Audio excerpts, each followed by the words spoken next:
kita telah mengetahui dan mungkin sudah membaca bersama-sama bahwa sejak diundangkan Permen nomor 30 2021, khususnya pada pasal 6 ayat 2, seluruh perguruan tinggi itu wajib melakukan PPKS, pencegahan kekerasan seksual, melalui pembelajaran dan juga mewajibkan seluruh warga universitas, institut, akademik, vokasi semuanya untuk berperan serta, khususnya untuk mempelajari modul. Jadi ini kewajiban seluruh insan perguruan tinggi ya. Karena ini memang kita dalam naungan Universitas Negeri Malang, meskipun sudah masuk PDNBH, kita tetap masuk dalam naungan Kementerian Dikbudristek. Oleh karena itu kita menyiapkan UM telah membentuk satgas, terus menjalankan kemudian kemudian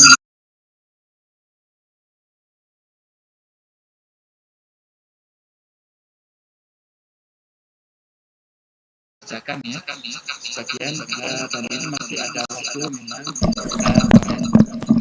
kali ini nanti kita akan mendengarkan paparan dari narasumber dan Satgas PPKS. Semoga nanti bukan sekedar mempelajari modul dan selesai ya mengerjakan kuisnya, namun ini kita terapkan juga dalam kehidupan akademik sosial di khususnya semasa kita.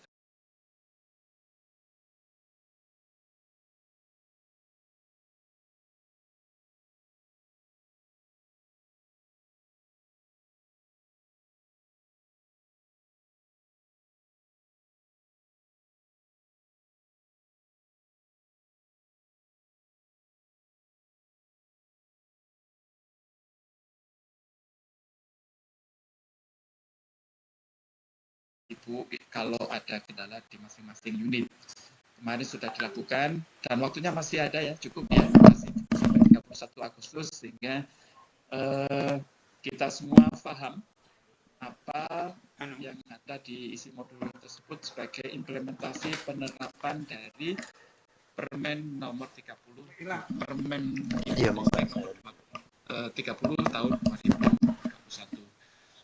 Mewakili Bapak Rektor dan dari MC, tentu kita berharap acara ini berjalan dengan lancar. Bapak Ibu juga mungkin bisa sambil mengerjakan tugas rutin, dan saya berharap tetap dalam keadaan sehat dan terus berkarya, memenuhi permintaan panitia MC dan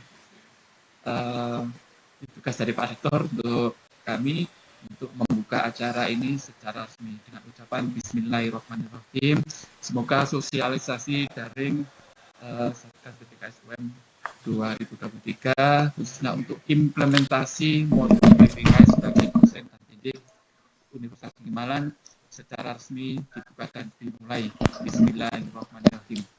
Terima kasih semuanya, semoga dalam keadaan selalu. Kembali ke MC. Assalamualaikum warahmatullahi wabarakatuh. Waalaikumsalam warahmatullahi wabarakatuh.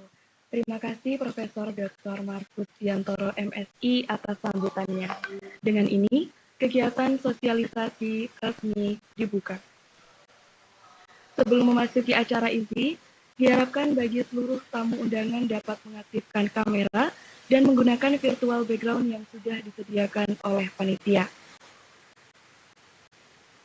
Memasuki acara inti, yakni penyampaian materi pertama mengenai pencegahan dan penanganan kekerasan seksual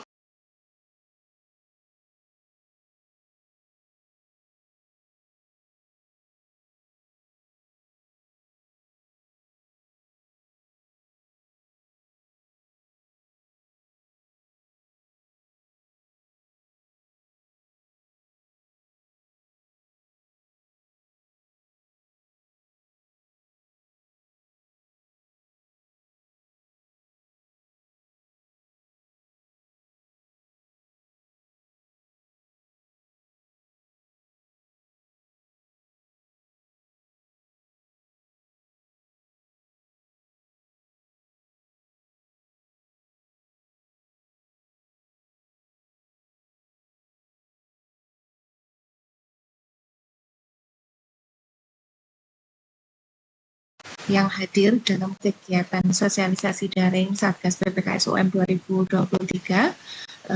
Bapak Ibu, saya izin menyampaikan mewakili teman-teman Satgas PPKS, mohon maaf atas ketidaknyamanan di awal tadi untuk kapasitas Zoom kita yang hari ini disediakan 300 dan terpaksa Bapak Ibu harus mengikuti melalui link YouTube channel UM.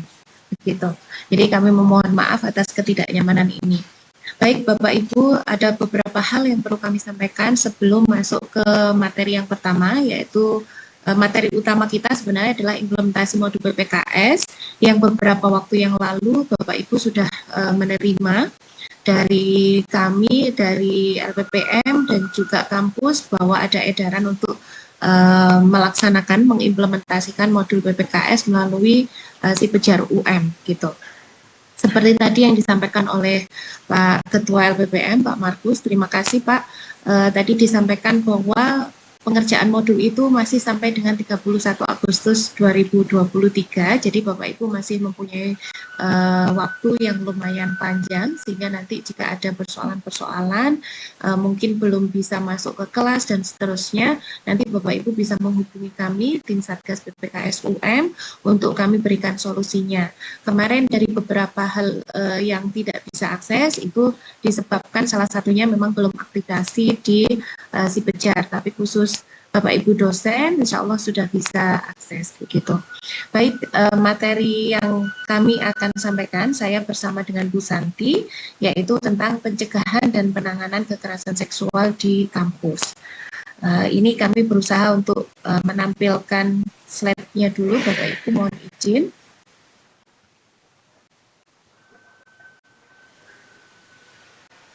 Ya, baik, kami mulai dari pencegahan dan penanganan kekerasan seksual di lingkungan Universitas Negeri Malang.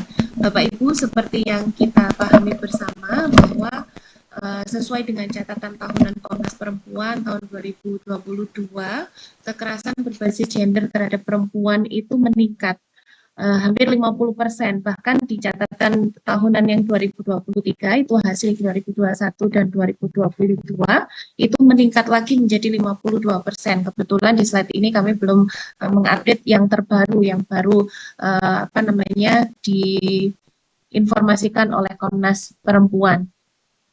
Dari sini kita bisa melihat secara khusus KBG atau kekerasan berbasis gender di dunia pendidikan itu sebarannya seperti ini. Kita bisa lihat di sekolah SMA atau SMK itu ada 15%, di pesantren atau pendidikan berbasis agama Islam itu ada 60%, lain-lain ini ada 34%, lain-lain yang dimaksud di sini adalah kekerasan berbasis gender yang terjadi di beberapa lingkungan pendidikan yang lain. Kemudian kalau kita perhatikan di perguruan tinggi itu terdapat 35%, sehingga terjadinya kekerasan berbasis gender di lingkungan perguruan tinggi itu termasuk yang paling tinggi catatan tahun 2022. Sehingga dari sini maka pemerintah pada akhirnya mengeluarkan yang namanya Permendikbudristek nomor 30 tahun 2021 seperti tadi yang sudah disampaikan oleh Pak Markus bahwa dalam Permendikbudristek tahun 2021 ini terdapat beberapa hal yang menjadi latar belakang. Salah satunya adalah di dalam pendidikan tinggi ini memerlukan kondisi kampus yang aman serta nyaman dalam rangka pelaksanaan belajar mengajar. Juga telah terjadi 2.500 kasus kekerasan terhadap perempuan pada periode Januari sampai dengan Juli 2021. Kemudian 40% dari 304 mahasiswa itu pernah mengalami kekerasan seksual di kampus. Hasil survei juga membuktikan bahwa 54 dari 70 mahasiswa di Samarinda juga pernah mengalami kekerasan seksual. Kemudian data yang dihimpun oleh pemerintah juga 179 anggota sivitas akademik dari 79 perguruan tinggi yang tersebar di 29 kota di Indonesia pernah mengalami kekerasan seksual. Dari latar belakang inilah maka Permendikbudristek ini kita harus menyambutnya dengan baik sebagai angin segar untuk menciptakan lingkungan kampus yang aman serta nyaman dari kekerasan seksual. Tujuan dari Permendikbudristek ini antara lain sebagai pedoman Bapak Ibu, sebagai pedoman bagi perguruan tinggi untuk menyusun kebijakan dan juga mengambil tindakan pencegahan dan penanganan kekerasan seksual yang terkait dengan pelaksanaan Tirdama di dalam ataupun di luar kampus. Selain itu, tujuan daripada Permendikbudristek 30 2021 ini adalah untuk menumbuhkan kehidupan kampus yang manusiawi, bermartabat, setara, inklusif, kolaboratif, serta tanpa kekerasan di antara mahasiswa, pendidik, tenaga kependidikan, dan juga warga kampus di perguruan tinggi. Oleh sebab itu, Permendikbudristek ini sebenarnya sebagai pedoman tadi, sehingga kampus sebenarnya juga bisa membuat peraturan secara detail, disesuaikan dengan karakteristik kampusnya masing-masing, tapi didasarkan pada Permendikbudristek ini. Nah, apa sih yang sebenarnya disebut dengan kekerasan? Dalam Permendikbudristek ini disebutkan bahwa kekerasan itu harus ada kata kuncinya paksaan. Paksaan dari satu ataupun lebih pihak terhadap pihak lain dalam suatu perbuatan yang bertujuan untuk memiliki kuasa atas pihak yang dipaksa. Sehingga harus ada unsur ini jika kita sebut sebagai satu kekerasan. Di dalam pasal 1 disebutkan bahwa kekerasan seksual adalah setiap perbuatan merendahkan, menghina, melecehkan, dan atau menyerang tubuh dan atau fungsi reproduksi seseorang karena ketimpangan relasi kuasa dan atau gender yang berakibat atau dapat berakibat penderitaan psikis dan atau fisik, termasuk yang mengganggu kesehatan reproduksi seseorang dan juga hilang kesempatan melaksanakan pendidikan tinggi dengan aman dan optimal. Dari pengertian kekerasan seksual ini yang perlu kita perhatikan karena lingkup kita di lingkungan kampus, otomatis yang menjadi pertimbangan adalah di klausul yang terakhir, di kalimat yang terakhir. Jangan sampai hilang kesempatan melaksanakan pendidikan tinggi dengan aman dan optimal. Berdasarkan Undang-Undang Nomor 12 Tahun 2022 tentang tindak pidana kekerasan seksual, maka kekerasan seksual itu terbagi menjadi 9 jenis kekerasan seksual, antara lain pelecehan seksual non-fisik, fisik, pemaksaan kontrasepsi, pemaksaan perkawinan, penyiksaan seksual, eksploitasi seksual, perbudakan seksual, dan juga kekerasan seksual berbasis elektronik. Selain 9 jenis kekerasan seksual itu, juga terdapat 10 tindak pidana lain yang telah dinyatakan secara tegas sebagai tindak pidana kekerasan seksual. Nah, dalam konteks ini kita perlu memahami Undang-Undang Nomor 12 Tahun 2022 juga, Ibu. Bapak, di saat kita membicarakan tentang kekerasan seksual. Walaupun di dalam Permendikbud sudah dibatasi juga terdapat 21 bentuk kekerasan seksual yang bisa terjadi di lingkungan kampus.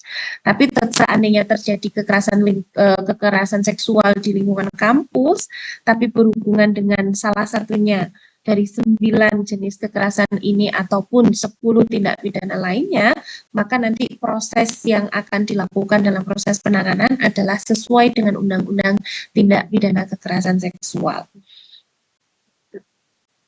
Kekerasan seksual ini mencakup kekerasan verbal, kekerasan non-fisik, kekerasan fisik, dan melalui teknologi informasi dan komunikasi. Beberapa jenis atau bentuk kekerasan seksual sesuai dengan Permendikbudristek tahun nomor 30 tahun 2021 itu ada 21 jenis atau 20 bentuk kekerasan seksual. Salah satunya yang ada di gambar ini. Jadi ini menyampaikan ujaran yang mendiskriminasikan atau melecehkan tampilan fisik, kondisi tubuh atau identitas gender korban. Misalnya saja seperti di gambar ini ada seorang sosok laki-laki yang kemudian menari balet begitu ya. Kemudian ada orang yang menyampaikan misalnya cowok kok sukanya nari dan seterusnya, itu sudah disebut dengan bentuk kekerasan seksual. Kenapa hari ini kami menyampaikan ini kepada Bapak Ibu khususnya pendidik atau dosen dan juga tenaga kependidikan, karena kita berada di lingkungan kampus, tentu hal-hal yang seperti ini menjadi perhatian kita bersama.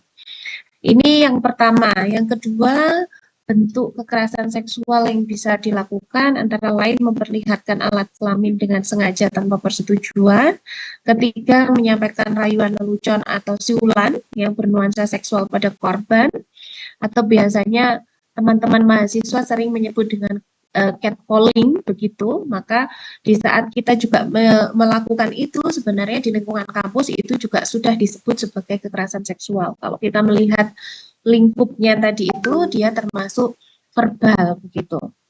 Nah, lanjut, bentuk kekerasan seksual yang lain misalnya menatap korban dengan nuansa seksual. Nah, ini seringkali kita juga harus agak berhati-hati Bapak Ibu, kadang konteksnya di saat kita menyebut kekerasan seksual itu perspektifnya adalah terhadap korban. Di saat kita menyampaikan itu ternyata korban merasa biasa saja, berarti itu bukan korban gitu ya. Artinya orang lain merasa biasa saja berarti bukan korban. Tetapi di saat itu kita sampaikan kemudian ada orang-orang tertentu yang menganggap dia merasa tidak nyaman dengan kata-kata itu atau tatapan itu tadi, berarti maka itu bisa dianggap sebagai kekerasan seksual. Termasuk mengirim pesan dan konten bernuansa seksual kepada korban tanpa persetujuan. Jadi monggo Bapak Ibu nanti kita bersama-sama berhati-hati di saat kita mungkin joke gitu ya, maksudnya bercanda dan seterusnya, tapi dalam konteks kekerasan seksual jika korban merasa tidak nyaman, tetap itu kita akan anggap sebagai kekerasan seksual. Bentuk kekerasan seksual yang lain antara lain mengambil, merekam dan mengedarkan foto, rekaman video dan atau rekaman visual korban tanpa persetujuan, mengunggah foto tubuh dan informasi pribadi korban yang bernuansa seksual tanpa persetujuan. Jadi biasanya kalau di kampus termasuk biasanya ini teman-teman mahasiswa, tapi kita juga perlu perhatian terhadap ini Bapak Ibu dosen dan pendidik, bahwa men-share gitu ya foto-foto, kemudian diberikan statement-statement seperti yang dicontohkan di gambar, misalnya dosen-dosen seksi di kampusku, dosen-dosen cantik, misalnya seperti itu. Nah, itu hal-hal yang sebetulnya dalam konteks bentuk kekerasan seksual dimasukkan juga di dalam kekerasan seksual, gitu ya. Yang lainnya menyebarkan informasi terkait tubuh atau data pribadi korban yang bernuansa seksual tanpa persetujuan, mengintip dengan sengaja melihat korban yang sedang melakukan aktivitas pribadi atau pada ruang yang bersifat pribadi. Saya lanjutkan, membujuk, menjanjikan sesuatu atau mengancam korban untuk melakukan transaksi atau kegiatan seksual yang tidak disetujui. Jadi ini contoh ya Bapak Ibu, karena ini given juga ya pemberian dari Puspeka, contoh-contoh bentuk ini mungkin ini yang relate gitu ya dengan lingkungan kita, dan semoga di UM tidak terjadi seperti ini. Jadi ini kalau dicontohkan di dalam chat WhatsApp ini, itu ada yang chat begitu ya, menyampaikan bahwa si ini sepertinya mahasiswa terhadap dosennya begitu ya, bahwa nilainya kurang bagus, kemudian ditanggapi oleh dosennya, dan kemudian tanggapan itu ternyata bernuansa seksual begitu. Nah, ini pun bisa dilaporkan Bapak Ibu. Jadi monggo berhati-hati, jadi mahasiswa bisa melaporkan seperti atau sebaliknya gitu ya.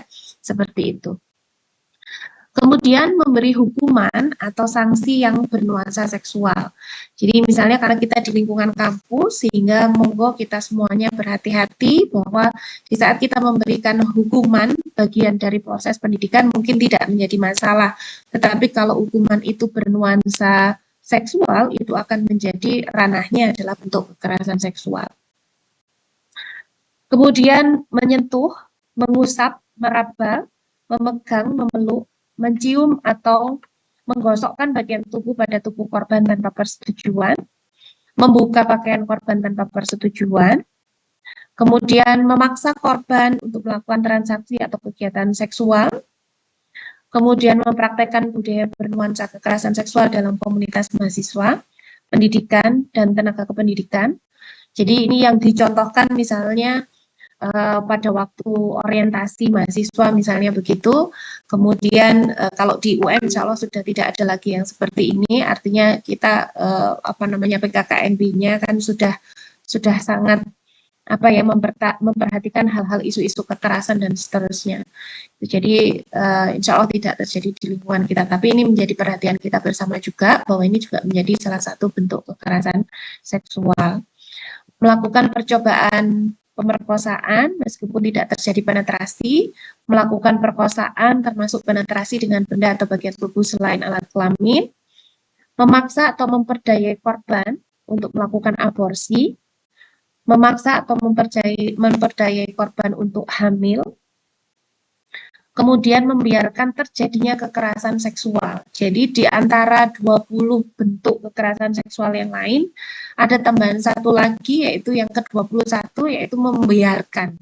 Jadi di saat kita membiarkan pun itu juga bentuk dari kekerasan seksual. Jadi misalnya terjadi kasus, sudah ditangani oleh Satgas, kemudian kita masih dalam proses pemeriksaan dan juga pertimbangan dari tim etis kampus misalnya. Kemudian ada salah satu pihak yang menyampaikan bahwa ini tidak perlu dibesar-besarkan, ini tidak perlu di expose dan seterusnya. Nah, itu pun juga sudah dianggap sebagai bentuk kekerasan seksual. Termasuk juga ini melakukan perbuatan kekerasan seksual yang lain bisa dipublish di majalah, di media informasi yang lain-lainnya begitu. Jadi ini beberapa bentuk kekerasan seksual yang bisa terjadi di lingkungan kampus atau lingkungan pendidikan dan sudah diatur di dalam Permendikbudristek. Nah, kemudian di kampus akhirnya dengan kondisi yang seperti itu di dalam Permen dibentuk Satuan Tugas Pencegahan dan Penanganan Kekerasan Seksual. Nah, di UM kita sudah punya Satgas PPKS UM. Kebetulan kami sesuai dengan proses pembentukannya, akhirnya ada 19 anggota Satgas. Dari 19 itu ada ketua Satgas, saya sendiri, kemudian sekretarisnya dari unsur tenaga kependidikan, Bu Fatika, kemudian yang lainnya itu adalah anggota Satgas. Proses pembentukannya Bapak Ibu kami terbentuk tidak serta-merta begitu saja dibentuk oleh kampus, tapi prosesnya melalui calon panitia seleksi dulu, jadi ada Capansel, kemudian terbentuk Pansel, ada seleksi administrasinya, ada seleksi wawancaranya, terus kemudian ada proses seleksi juga oleh Puspeka, kemudian kita baru ditetapkan oleh perguruan tinggi sebagai tim Satgas, baru setelah itu ada pelatihan lagi dari Puspeka Kemendikbud. Nah, unsur anggota dari Satgas PPKS itu ada dosen, mahasiswa, dan juga tenaga kependidikan. 50% anggota Satgas itu adalah dari unsur mahasiswa. Kemudian untuk masa kerja kami ada 2 tahun dan dapat diperpanjang 1 periode berakhirnya. Kemudian berakhirnya tugas Satgas ini disesuaikan oleh pasal 31 ayat 2 Permendikbud itu karena masa tugasnya berakhir atau ada hal lain yang menyebabkan berakhirnya keanggotaan Satgas. Itu sekilas tentang Satgas Bapak Ibu. Nah, kemudian salah satu tugas Satgas adalah melakukan proses pencegahan. Pencegahan terjadinya kekerasan seksual. Pencegahan itu bisa dilakukan oleh perguruan tinggi, oleh pendidik dan pendik atau tenaga kependidikan dan juga oleh mahasiswa. Oleh perguruan tinggi itu bisa melalui pembelajaran dan di saat modul PPKS kemarin kami berikan kepada Bapak Ibu semuanya untuk diakses, itu kewajiban yang harus kita lakukan karena sesuai dengan Permendikbud itu merupakan salah satu proses atau program pencegahan melalui pembelajaran Bapak Ibu. Kemudian perguruan tinggi juga bisa melakukan pencegahan melalui penguatan tata kelola dengan membuat peraturan-peraturan seperti peraturan rektor tentang kekerasan seksual yang sekarang ini sedang kami ajukan untuk draft pertornya, kemudian SOP penanganannya dan seterusnya, penguatan budaya komunitas di mahasiswa, di pendidik, dan juga tenaga kependidikan. Kalau oleh pendidik dan pendik termasuk mahasiswa, kita ikut bersama-sama membatasi pertemuan mahasiswa secara individu, termasuk kita pertemuan antara dosen, pendidik, dan seterusnya. Termasuk juga berperan aktif dalam pencegahan kekerasan seksual. Itu beberapa pencegahan yang bisa kita lakukan, Bapak Ibu. Yang selanjutnya mengenai penanganan kekerasan seksual di lingkungan kampus akan dilanjutkan oleh Bu Pravisi Santi. Kepada Bu Pravisi Santi kami persilahkan. Baik, terima kasih Ibu Desinta atas kesempatannya. Saya di sini akan menjelaskan terkait dengan penanganan yang dilakukan sejauh ini oleh Satgas PPKS UM. Penanganan di sini terdiri dari beberapa poin gitu ya, dalam artian ada beberapa tahap yang harus dilakukan. Yang pertama adalah pendampingan. Pendampingan ini bisa berupa konseling, berupa layanan kesehatan, ya, karena misalnya mungkin ada korban yang membutuhkan layanan kesehatan atau korban ataupun saksi yang membutuhkan layanan kesehatan. Lalu ada juga berupa bantuan hukum, karena ada kalanya para korban atau saksi ini membutuhkan informasi gitu ya terkait dengan hukum, seperti apa tindak pidana dan sebagainya gitu ya yang dibutuhkan oleh korban dan saksi. Lalu juga ada advokasi gitu ya, pendampingan berupa advokasi dan juga bimbingan sosial dan rohani. Nah, pendampingan ini juga disesuaikan dengan kebutuhan korban dan juga diberikan sesuai dengan persetujuan yang diberikan oleh korban maupun saksi. Lalu selanjutnya adalah perlindungan. Perlindungan ini bisa berupa rumah aman misalnya gitu ya untuk para korban dan saksi. Bisa juga berupa jaminan bahwa mereka ini akan tetap dapat menjalankan fungsi mereka sebagai mahasiswa gitu ya apabila korbannya mahasiswa. Lalu juga apabila korbannya itu tendik ataupun dosen juga ada jaminan, ada perlindungan bahwa mereka ini akan dipastikan akan tetap dapat melanjutkan pekerjaannya gitu, karena seringkali misalnya ada yang ditakutkan kalau misalnya lapor gitu ya karena pelakunya ini misalnya mungkin jabatannya lebih tinggi gitu ya sehingga ada ketakutan nanti akan dipersulit dan sebagainya. Nah, Satgas akan membantu melakukan perlindungan ini gitu. Lalu selanjutnya adalah pengenangan sanksi administrasi. Jadi ini adalah kondisi yang terjadi apabila sudah ada penanganan dari Satgas, apabila ada kasus, ada penanganan. Nah, selanjutnya adalah pengenangan sanksi administrasi. Sanksi administrasi ini dilakukan berdasarkan rekomendasi dari Satgas PPKS UM dan yang bisa memutuskan adalah Pak Rektor. Ya. Lalu selanjutnya adalah pemulihan korban. Pemulihan korban di sini adalah berupa konseling dan terapi sesuai dengan kebutuhan dari korbannya. Nah, di sini adalah mekanisme penanganan yang dilakukan oleh Satgas PPKS UM sejauh ini. Yang pertama adalah penerimaan laporan. Jadi laporan ini bisa dilakukan oleh baik korban maupun saksi. Ya, jadi baik korban maupun saksi itu dapat melakukan pelaporan.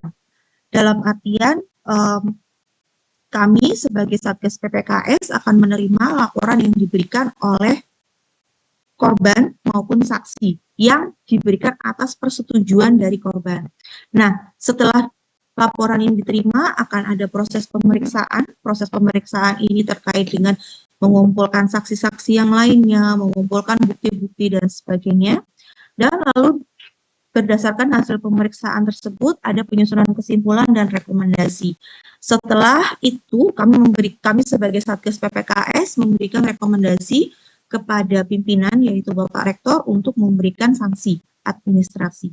Setelah itu bagi korbannya dan juga bagi saksinya itu akan diberikan tindakan pemulihan berupa konseling atau terapi sesuai dengan kebutuhan dan dilakukan tindakan pencegahan keberulangan. Dalam artian karena kasus ini terjadi, berarti kita tahu bagaimana cara melakukan penanganan, sehingga kita juga bisa melakukan tindakan untuk mencegah agar kejadian yang sama itu tidak terulang kembali. Nah, prinsip dalam penanganan Satgas PPKS UM adalah membantu korban. Ya, fokusnya adalah harus ada persetujuan korban berdasarkan informasi yang diterima ataupun informed consent. Jadi kami tidak bekerja berdasarkan pokoknya ada kasus langsung kita tangani, tidak gitu ya. Tetapi harus atas persetujuan korban, karena prioritas penanganan kasus kekerasan seksual adalah pemulihan bagi korbannya yang sesuai dengan kebutuhan, keamanan, dan juga kenyamanannya. Intinya adalah kami sebagai Satgas PPKS itu bekerja sesuai dengan kebutuhan dari korban.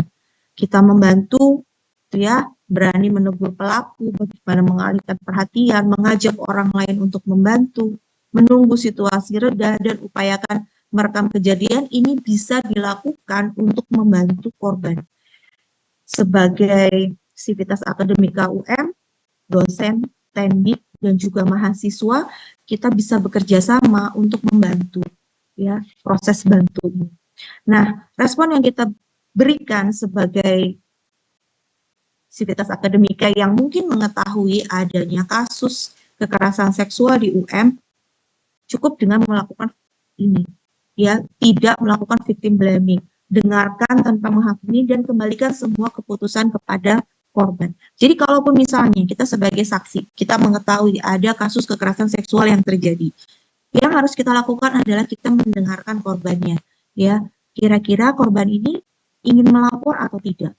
Kalau misalnya korban ini tidak ingin melapor, ya tidak bisa apa-apa. Dalam artian kita sebagai Satgas juga tidak bisa berbuat apa-apa, hanya melakukan pendampingan sesuai dengan yang dibutuhkan oleh korban. Seperti itu.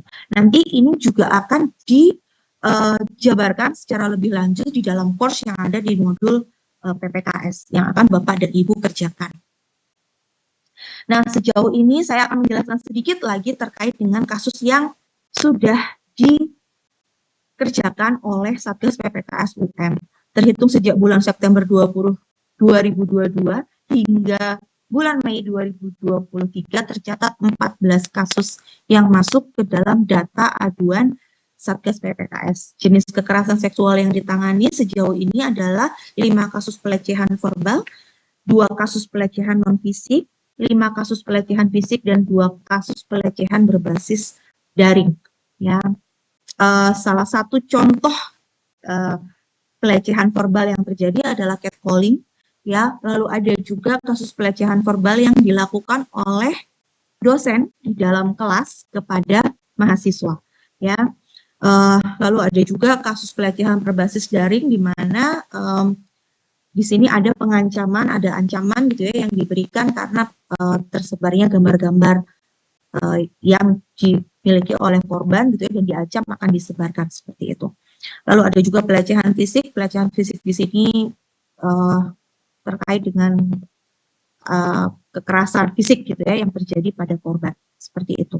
Nah, di antara kasus-kasus ini beberapa sudah tertangani gitu ya, beberapa sudah diberikan rekomendasi untuk sanksi gitu ya, dan beberapa korban memutuskan untuk stop gitu ya, dalam artian tidak melanjutkan penanganan kasusnya. Dan sekali lagi seperti yang tadi sudah saya sebutkan, kembali kepada persetujuan dari korban gitu ya, apakah dia akan melanjutkan kasusnya atau tidak gitu.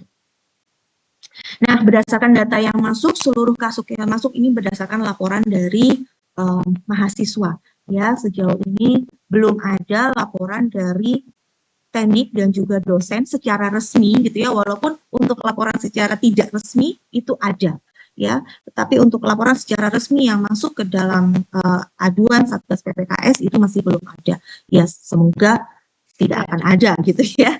Gitu. Sejauh ini perkembangan kasusnya tadi sudah saya singgung gitu ya. Intinya adalah kita memperhatikan kebutuhan dari korbannya. Ya, sedikit saya bercerita bahwa penanganan kasus ini kita lakukan seserius mungkin. Sampai sejauh ini memang ada surat rekomendasi yang diberikan oleh Satgas gitu ya, terkait dengan kasus mahasiswa ini diberikan sanksi kepada mahasiswa yang melakukan pelecehan tersebut gitu ya, diberikan teguran gitu ya kepada dosen yang melakukan pelecehan verbal gitu ya. Akan tetapi juga tidak menutup kemungkinan apabila kasusnya ini berat gitu ya, seperti yang waktu kami sharing dengan seluruh Satgas PPKS yang ada di Universitas di Jawa Timur, bahkan ada dosen PNS gitu ya yang direkomendasikan oleh Satgas untuk diberhentikan, dan ternyata memang iya akhirnya diberhentikan dari pekerjaannya karena kasus KS ini. Sehingga Satgas PPKS itu bekerja dalam artian kami serius gitu ya menangani kasus kekerasan seksual yang ada di perguruan tinggi seperti itu. Nah, mungkin ini mengakhiri sesi ini gitu ya. Saya sekali lagi di sini menampilkan hotline Satgas PPKS UM. Jadi apabila di antara Bapak dan Ibu mungkin korban gitu ya atau saksi dari suatu tindak kekerasan seksual, silahkan jangan ragu untuk melapor ke nomor yang tertera di sini gitu ya, atau bisa juga mengisi formulir pengaduan Satgas PPKS seperti itu. Baik, mungkin sampai di sini untuk sesi yang pertama gitu ya. Saya kembalikan kepada MC. Terima kasih, selamat pagi. Baik, terima kasih atas pemaparan dari Ibu Desinta dan Ibu Santi. Kepada Bapak Ibu sekalian, jika terdapat pertanyaan dipersilahkan untuk mengetik pertanyaan di kolom chat Zoom dan juga di dalam kolom chat YouTube. Kami persilahkan. Sambil menunggu pertanyaan, saya ingatkan kepada seluruh tamu undangan, referensi kegiatan akan dikirimkan di akhir kegiatan pada kolom chat, serta tidak lupa untuk men-screenshot kegiatan sebagai syarat dalam melakukan presensi.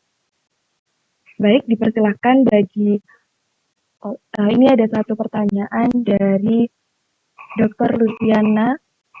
Untuk Bapak atau Ibu Luciana dapat mengaktifkan mic-nya.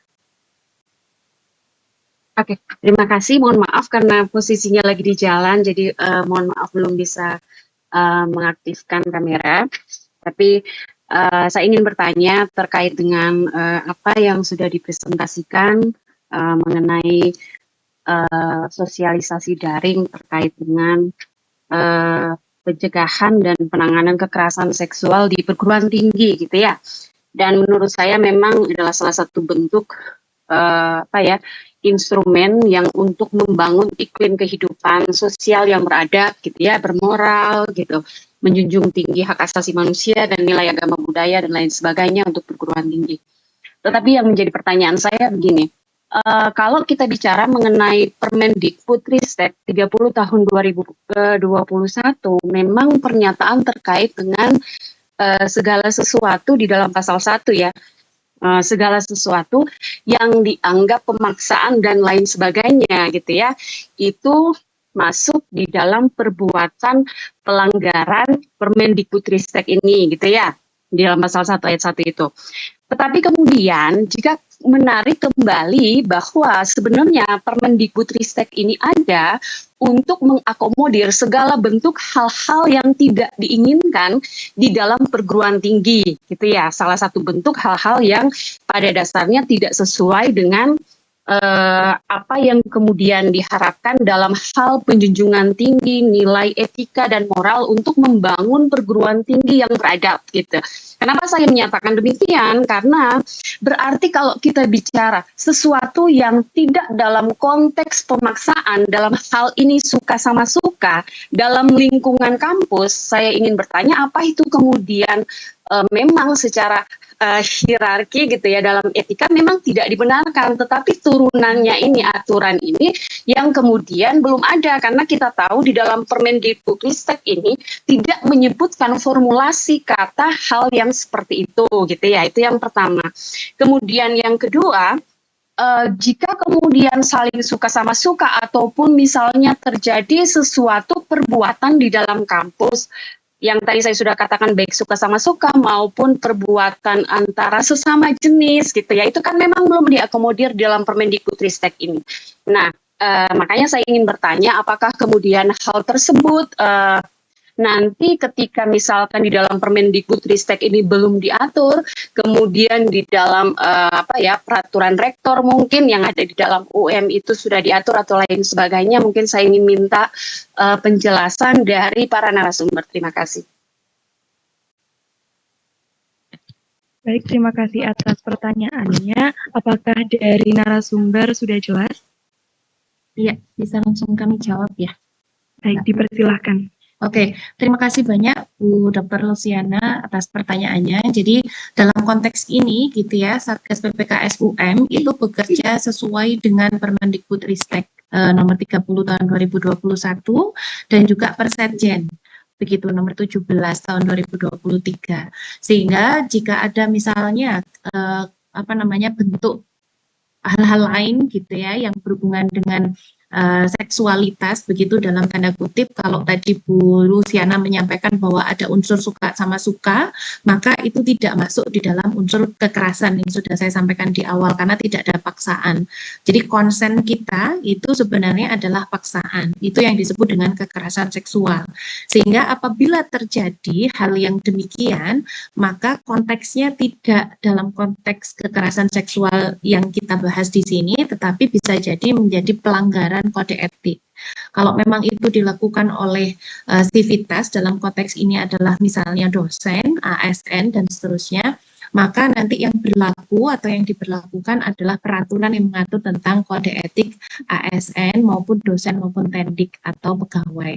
Kalau tadi Bu Luciana menyinggung tentang peraturan rektor, maka dalam hal ini Satgas sudah mengajukan draft peraturan rektor berkaitan dengan kekerasan seksual. Di sana termasuk juga kami usulkan klausul tentang hal-hal lain di luar dari yang terdapat di dalam bentuk kekerasan seksual di Permendikbudristek yang 21 bentuk tadi, maka yang lainnya itu akan diatur tersendiri sesuai dengan peraturan rektor yang berkaitan dengan tadi moralitas, etika, dan seterusnya. Sehingga yang perlu kami sampaikan dalam konteks ini, bentuk kekerasan seksual khususnya yang 21 bentuk tadi itu yang sementara ini bisa ditangani oleh Satgas PPKS. Kalau di luar dari 21 bentuk tadi tetapi dia masuk di dalam 9 jenis kekerasan seksual sesuai dengan Undang-Undang TPKS, tindak pidana kekerasan seksual, maka proses penanganannya nanti kami akan serahkan kepada pihak berwenang atau kepolisian. Karena dalam konteks ini, rekomendasi dari Satgas hanya sampai pada tahapan sanksi administrasi, karena kita berada di lingkungan kampus. Sehingga tadi pengertian kekerasan seksual menurut Permendikbudristek juga salah satunya yang diperhatikan adalah tetap mempertahankan hak gitu ya keberlangsungan proses pendidikan di lingkungan kampus, sehingga jenis sanksinya pun kami hanya sampai pada administrasi. Kalau nanti di luar dari itu ternyata korban menginginkan untuk proses hukum, maka yang bisa dilakukan oleh kampus adalah melakukan pendampingan secara hukum seperti yang disampaikan oleh Bu Santi tadi. Begitu saya kira Bu Lucy. Terima kasih. Baik, terima kasih atas jawabannya. Apakah dari Ibu Lucy terdapat feedback? Jika ada, dipersilakan.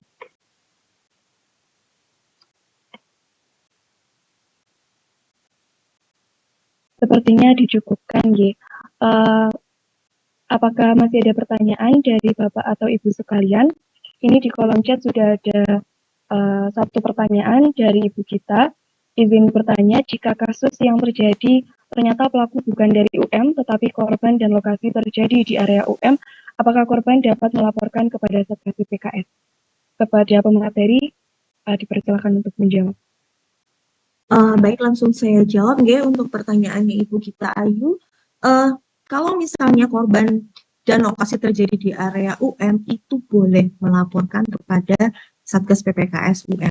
Ya, intinya apabila korban itu adalah warga UM, Sivitas Akademika UM, itu berhak melapor kepada Satgas PPKS gitu. Jadi silahkan kalau misalnya memang membutuhkan, silahkan lapor. Ya, bisa lapor. Langsung saya jawab juga, ada yang bertanya apakah apabila ada pelaporan yang dilakukan oleh tendik gitu ya, lalu pelapornya itu juga tendik, ya bagaimana mekanisme perlindungan yang diberikan. Kami di Satgas PPKS ini melakukan penanganannya itu secara personal. Dalam artian kami akan memanggil korban gitu ya, lalu untuk menanyakan terkait dengan detail dari kasusnya gitu ya secara personal, lalu juga kami akan memanggil pelapornya gitu ya dengan merahasiakan identitas dari pelapor seperti itu. Jadi perlindungan ini diberikan dengan kami memberikan jaminan terkait dengan kerahasiaan dari identitas pelapor gitu. Ya, pada saat melakukan penanganan pun kami juga tidak mempertemukan antara pelapor dengan terlapor gitu ya, tetap terpisah penanganannya sehingga tidak terjadi konflik kepentingan gitu ya antara pelapor dengan terlapor kalau misalnya mereka sama-sama merupakan sivitas akademika di UM. Demikian. Baik, terima kasih atas jawabannya. Karena keterbatasan waktu, maka pertanyaannya akan dibatasi 3 terlebih dahulu. Selanjutnya, penyampaian materi kedua mengenai implementasi modul PPKS oleh Ibu Fatihah Floresia MM, selaku anggota Satgas PPKS. Waktu dan tempat saya persilakan.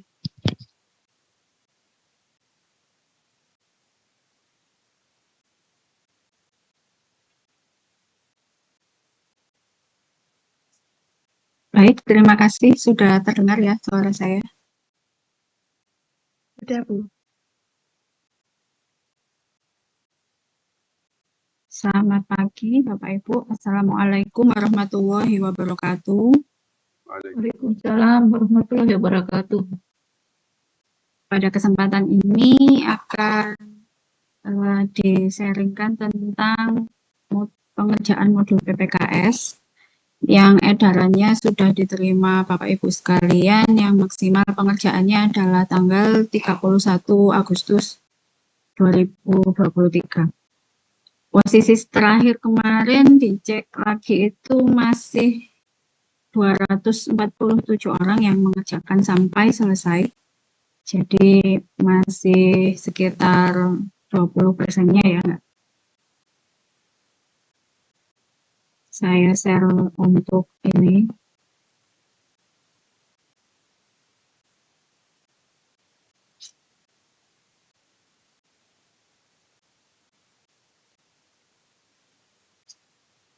Baik.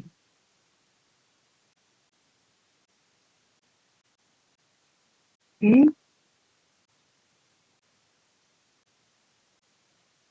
Seperti yang sudah dijelaskan di surat edaran, bahwa modul PPKS ini dikerjakan lewat aplikasi di sipejar.um.ac.id dengan menggunakan login SSO, Bapak-Bapak Ibu sekalian, yang biasanya digunakan untuk aplikasi-aplikasi lain yang ada di UM.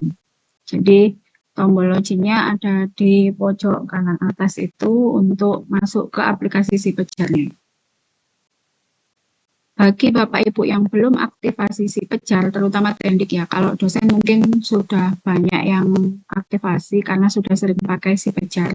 Jadi kalau yang belum aktivasi sipejar, bisa diisikan yang dengan tanda ini, merah ini, tanda seru merah ini, 3 ini wajib diisi, yaitu untuk first name, surname, dan email address.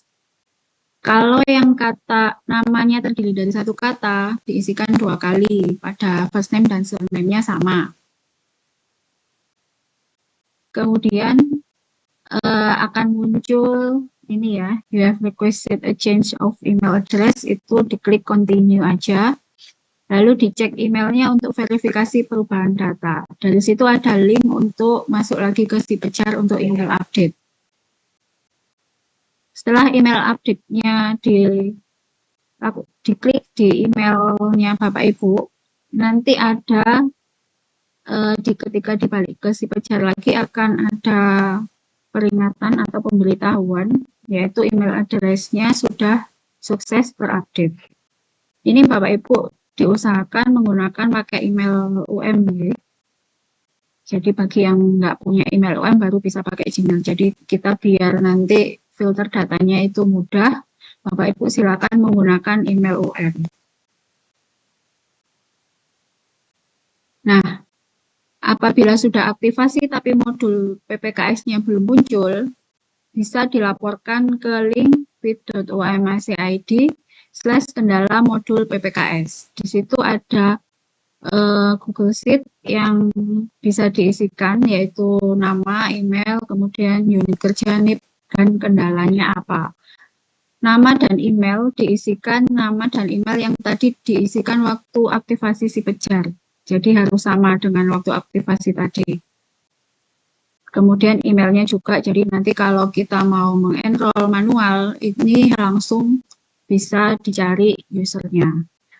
Bagi user yang sudah melakukan aktivasi sebelum tanggal 11 Juli sesuai surat edaran dari kami itu sudah terenroll ke PPKS, modul PPKS. Tapi kalau yang setelah itu aktivasinya baru bisa masuk ke modul kalau kita sudah enroll manual dari yang punya hak akses non-editing teacher.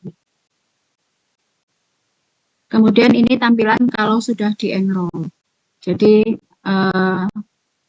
halaman pertama itu ada video dari Mas Menteri ya, itu bisa dilihat dulu, kemudian satu persatu diklik untuk link di bawahnya, mulai dari filosofi, kemudian peran strategis, kemudian kuis. Nah, itu untuk topik yang pertama. Nanti ada 4 topik, kemudian yang terakhir ada ujian. Nah, ketika belum dikerjakan, itu nanti kotaknya masih kosong seperti ini. Nah, ketika sudah dikerjakan, nanti ada centang-centangnya. Mulai dari filosofi, diklik satu persatu dibaca, kemudian kuisnya dikerjakan.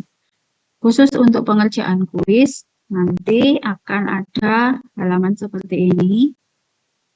Jadi, kuis hanya bisa dikerjakan 1 kali dan ada time limitnya. Jadi Bapak Ibu mohon diperhatikan time limitnya apabila sudah selesai ya kita dianggap sudah mengerjakan kuis dan tidak bisa diulang. Nah, kalau sudah diklik attempt quiz now maka akan muncul pop-up start attempt yaitu untuk mengerjakan kuis.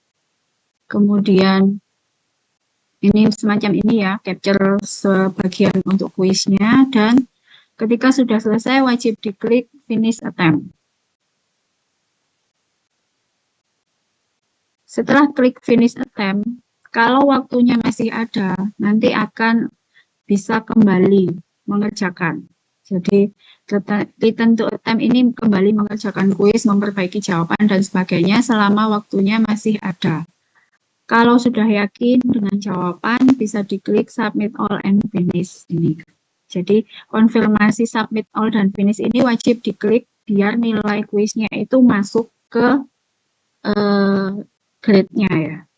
Jadi kalau ketinggalan nggak diklik submit all and finish ini kuisnya dianggap sudah dikerjakan dengan nilai 0. Seperti itu. Nah ini posisi ketika sudah mengerjakan kuis dan sudah keluar nilainya. Jadi ada your final grade for this quiz is 10 ini ya. Kemudian bisa direview, bisa dilakukan review lagi hasil pengerjaan kuisnya tadi. Jawabannya betul atau salah. Baik jawaban betul maupun jawaban salah akan ada reviewnya. Jadi ada proses pembelajarannya di situ. Seperti ini. Jadi kalau ada soal, kemudian kita jawabannya benar, berarti nanti ada your answer is correct, kemudian ada penjelasannya, baik salah maupun benar sebagai bahan pembelajaran. Untuk materi modul ini sudah bisa langsung dikerjakan di ini ya, di si Pejar. Kemudian Bapak Ibu untuk pendamping. Jadi kemarin kita sudah melakukan pelatihan untuk para pendamping. Bisa dilihat ya screen saya sudah ganti ke daftar pendamping. Masih belum. Jadi kemarin hari Senin siang kami sudah melatih para pendamping dari masing-masing unit yang akan bertugas mendampingi Bapak Ibu untuk mengerjakan modul PPKS. Untuk fakultas, ini ya pendampingnya, dari VIP ada Mas Eko Budi, kemudian dari Sastra ada Mas Andri Sutrisno, Dari MIPA ada Mas Rinaldi Iqbal, kemudian dari FT ada Mas Edi Widodo, dari FEB ada Mas Harul Munir, kemudian dari FIK ada Mas Aditya Yuda, dari FIS ada Mas Rendra Dharma, kemudian psikologi ada Mas Ferry, dan sekolah pasca ada Bu Oktaviani, kemudian vokasi ada Mbak Eka Susi. Jadi bagi pendik dan dosen di fakultas bisa menghubungi nomor-nomor ini untuk didampingi pengerjaan modul PPKS-nya. Kemudian untuk unit di direktorat, nanti di sekretariat universitas ada Mas Yugo, kemudian di direktorat pendidikan ada Mbak Novi, di direktorat kemahasiswaan dan alumni ada Mas Willy, direktorat perencanaan SDM dan keuangan ada Mas Putut. Selain itu juga kemarin kita juga melatih dari kepegawaian dan juga dari Monef Mas Taufani ya. Kemudian ada dari Sarpras Aset ada Mbak Diah Ayudwi dan juga dibantu dengan sama Mas Wiji untuk di rumah tangga dan Mbak Dian Kustinah ya. Kemudian di Direktorat Inovasi ada Mas Doni Irwanto, di Direktorat DIPHK ada Mas Bambang Ari, kemudian di BPODA ada Bu Foil. Untuk lembaga dan UPT di LPPM ada Mas Geotova, di LP3 ada Mas Dwi Soca, ini ahlinya si Pejar ini. Kemudian di UPT Perpus ada Mas Ananda Aristayuda, kemudian di UPT Lepasila ada Pak Joko Umbaran, kemudian di UPT KUI ada Mas Iswahyudi, di LSP ada Mbak Heri, kemudian di SPM ada Mas Habibi, di SPI ada Mas Pinanggi, di Balai Bahasa ada Mas Misful, kemudian di pengelola sekolah ada Mbak Zakiatul Fitri. Demikian Bapak Ibu untuk materi penjelasan teknis, mungkin lebih banyak pertanyaan ya kalau yang penjelasan teknis ini. Silakan saya kembalikan ke MC. Baik, terima kasih atas pemaparan materi dari Ibu Fatihah. Kepada Bapak Ibu sekalian, jika terdapat pertanyaan, dipersilakan untuk mengetik pertanyaannya di kolom chat Zoom atau YouTube. Dipersilakan.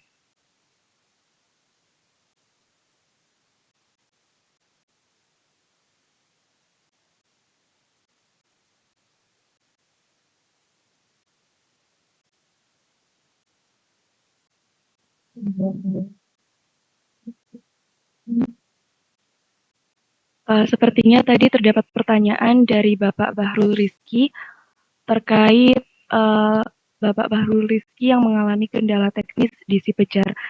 Mungkin dari Bapak Bahrul bisa dipersilakan untuk bertanya kembali. Terima kasih.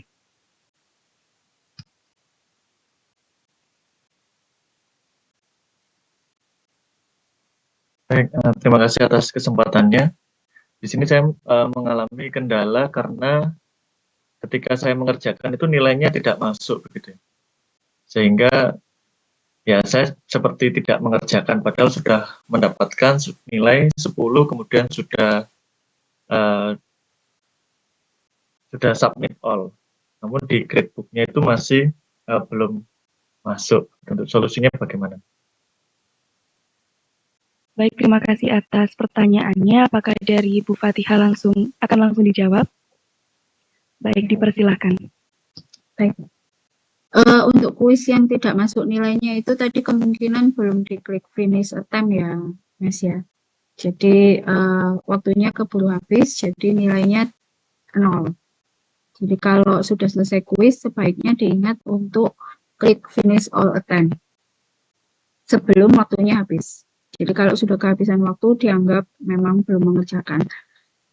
Tetapi nanti hasilnya bisa dilihat di review. Apa di reviewnya sudah keluar ya hasilnya itu? Hasil jawabannya masuk atau enggak? Boleh izin share screen? Boleh dipersilakan, Pak. Masih disable.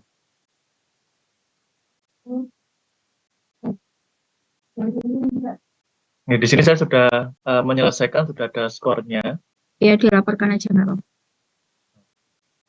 By ini, picture aja. Oh, picture ya. Iya.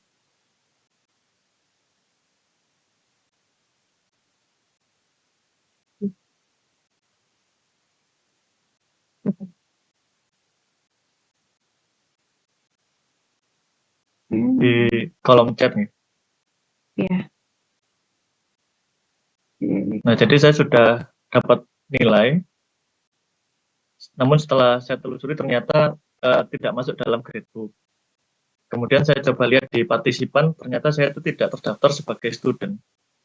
Terdaftar sebagai student, tapi juga sebagai manajer. Jadi kemungkinan kenapa nilainya tidak masuk itu karena peran saya sebagai manajer. Oh ya. Berarti perlu di switch role dulu ya ketika mengerjakan sebagai student.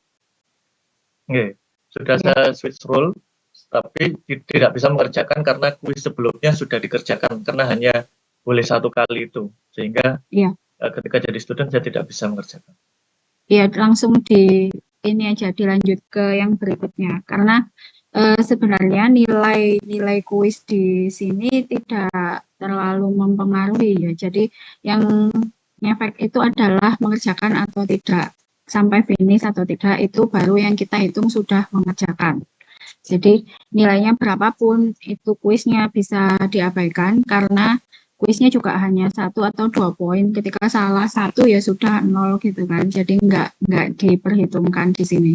Yang penting itu sudah mengerjakan sampai selesai. Gitu. Jadi proses pembelajarannya adalah ketika sudah mengerjakan kuis, kita review lagi yang salahnya di mana, yang benarnya di mana, itu saja. Jadi nilainya bisa diabaikan. Untuk melanjutkannya itu menggunakan manajer atau sebagai student? Sebagai student aja. Kalau sebagai student tetap tidak bisa karena kan kuis itu sebagai prasyarat untuk mengikuti kegiatan berikutnya. Sedangkan kuis yang sebelumnya dinyatakan belum dikerjakan. Kalau sebagai student kuisnya sudah dikerjakan sebagai ini ya, sebagai manajer tadi ya. Oke, sehingga kesempatan yang 1 kali itu sudah habis. Berarti nggak bisa lanjut di studentnya? Tidak bisa, kecuali nanti kalau kesempatannya diberikan boleh 2 kali, kemungkinan bisa lanjut untuk sebagai student. Ini kami tampung dulu ya, soalnya ini attempt-nya masih, keputusannya masih 1 saja. Baik, terima kasih. Iya. Ada pertanyaan lain? Baik, terima kasih. Apakah masih ada pertanyaan dari Bapak Ibu sekalian? Jika ada, dapat di chat di kolom chat.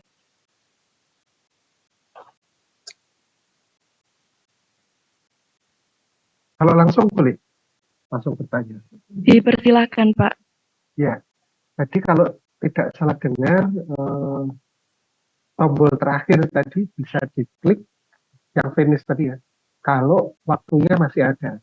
Nah, ketika kita mengerjakan, misalnya baru dapat 8 poin, lalu sudah habis. Nah, apakah kita terrekod dengan sendirinya atau tidak? Kita kan nggak bisa ngaklik tadi. Terima kasih. Kalau sudah mengerjakan seperti itu tadi, yang hasilnya waktunya kehabisan, nggak kesimpan di grade-nya kayaknya. Jadi hasilnya itu bisa direview lagi ketika sudah mengerjakan. Berapapun yang dikerjakan, ketika waktunya habis, dia akan belum diklik finish all attempt, itu belum masuk nilainya, seperti itu Pak. Jadi bisa dilihat lagi ketika sudah kehabisan waktu dan soalnya belum dikerjakan semua, itu direview apakah jawabannya sudah masuk apa belum. Dilihat lagi di reviewnya. Seperti itu.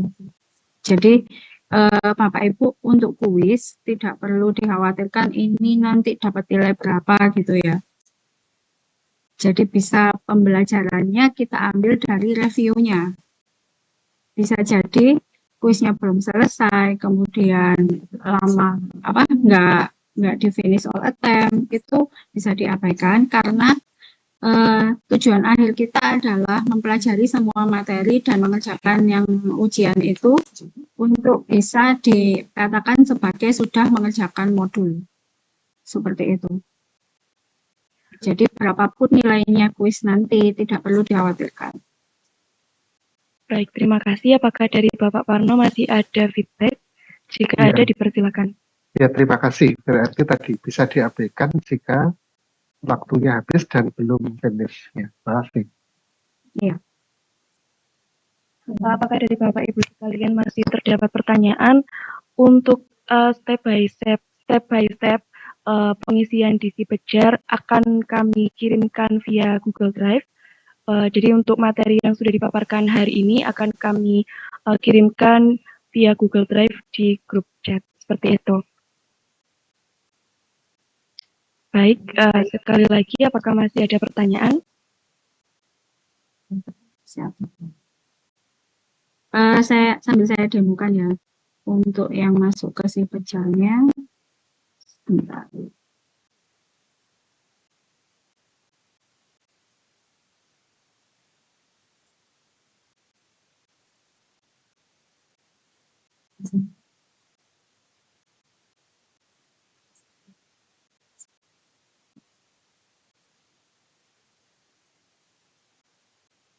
Tampilan ketika berlogin kan seperti ini, Bapak Ibu ya. Kemudian ketika diklik login, bisa login dengan SSO-nya, akun SSO-nya, NIP dan password itu.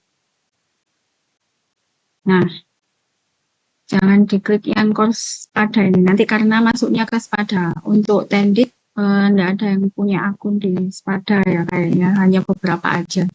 Jadi kita pakai yang di si Pejarnya di PPKS strip 2022 ini. Nah, sudah masuk. Ini posisi sudah aktivasi si Pejar dan sudah di-enroll. Jadi syaratnya untuk masuk ke modul ini adalah yang pertama sudah aktivasi dan yang kedua sudah enroll. Untuk yang baru saja aktivasi bisa mengajukan untuk di-enroll ke modul itu melalui hotline atau bitum.ac.id/kendala modul PPKS. Seperti tadi yang sudah di alamatnya ada di sini ya tadi ya. Ini kendala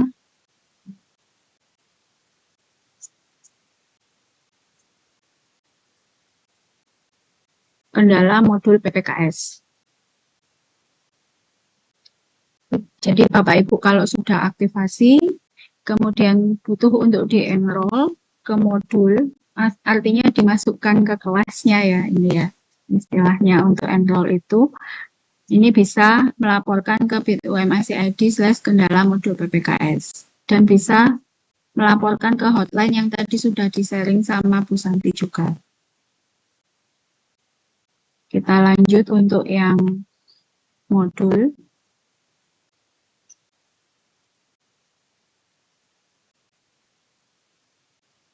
Jadi di sini ada mulai topik 1, kemudian topik 2, mengenal kekerasan, topik 3, memahami kekerasan seksual, topik 4, memahami dampak kekerasan seksual, dan ada istilah-istilah yang bisa dipelajari, dan yang terakhir ujian pasca pembelajaran. Nah, ini untuk yang kuisnya. Ini bisa direview lagi ya jawaban-jawaban kuisnya. Kalau jawabannya benar bagaimana, jawaban salah bagaimana. Seperti itu. Ini untuk kalau sudah masuk ke modul. Syaratnya untuk bisa masuk ke modul ada 2 tadi, aktivasi si Pejar dulu bagi yang belum aktivasi. Yang kedua adalah memasukkan namanya di daftar yang belum di-enroll. Jadi kalau saya buka bitum AC.id untuk yang kendala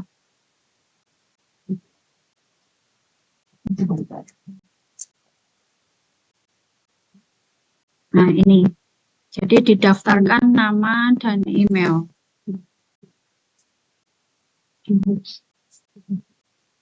Nanti ketika diisikan sampai di kendala, kemudian nanti kita yang enroll dari Satgas. Karena hak enroll sementara ini masih dipegang oleh Satgas. Jadi di sini ya, bisa dicek Google Sheet ini berkala. Jadi nanti sudah ada jawaban apa belum, dan bila belum dijawab, itu bisa menghubungi hotline kami.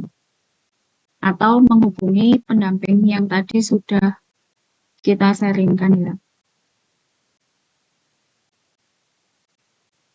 Oke.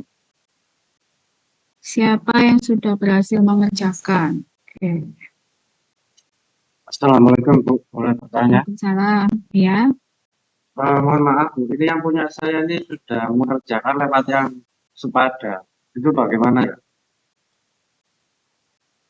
Kalau di Spada itu nggak masuk di reportnya ini Pak. Reportnya si Pejar. Iya. Berarti Bisa saya ulang lagi di si Pejar ya. Iya. Tapi ini di simpen jar saya tuh nggak bisa muncul modulnya. Belum di enroll berarti. Berarti saya daftar di yang Google Sheet ini ya. Iya, yang Google Sheet ini mengisi di sini ya. Baik.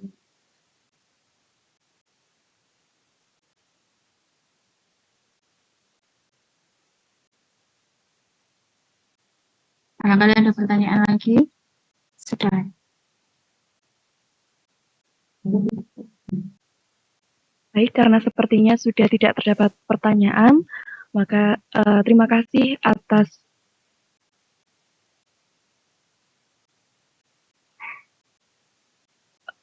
sepertinya ada usul dari Bapak Andi, di mana kami diberikan kemudahan oleh Bapak Ibu Satgas PPKS, di mana tidak terlalu dibatasi waktu dan satu kali kesempatan.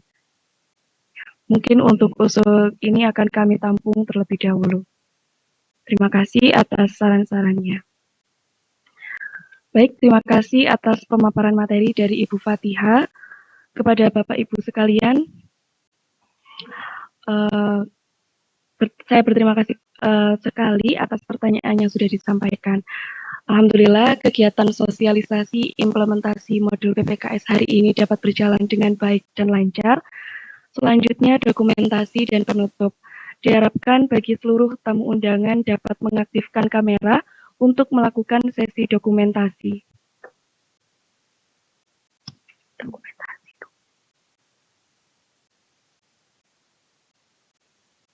Bagi panitia yang bertugas, dipersilahkan untuk mendokumentasikan.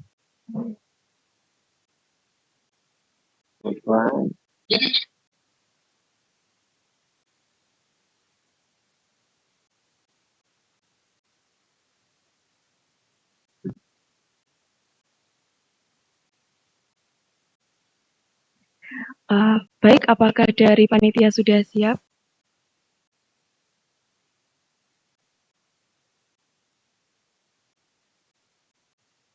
Sambil menunggu panitia, saya ingatkan kembali bahwa presensi akan dikirimkan setelah ini di kolom chat.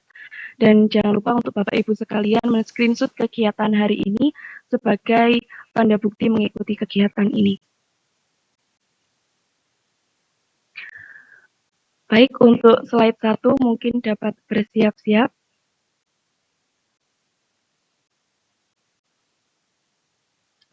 Satu, dua, tiga.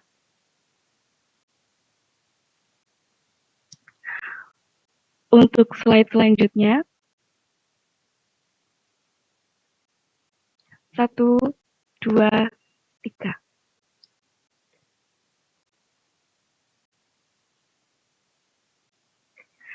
Untuk slide selanjutnya, 1, 2, 3.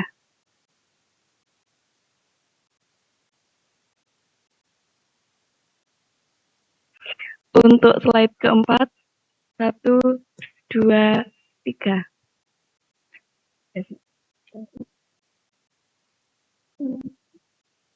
Untuk slide kelima, 1, 2, 3.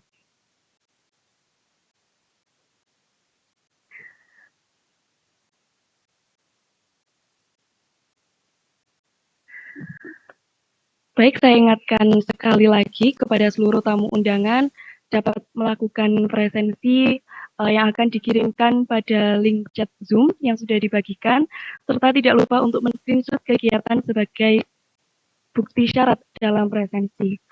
Terakhir, penutupan. Terima kasih kepada pemateri, para tamu undangan, dan panitia yang telah mengikuti kegiatan dari awal hingga akhir. Semoga apa yang didapatkan hari ini dapat memberikan kemajuan dan kebermanfaatan bagi banyak pihak.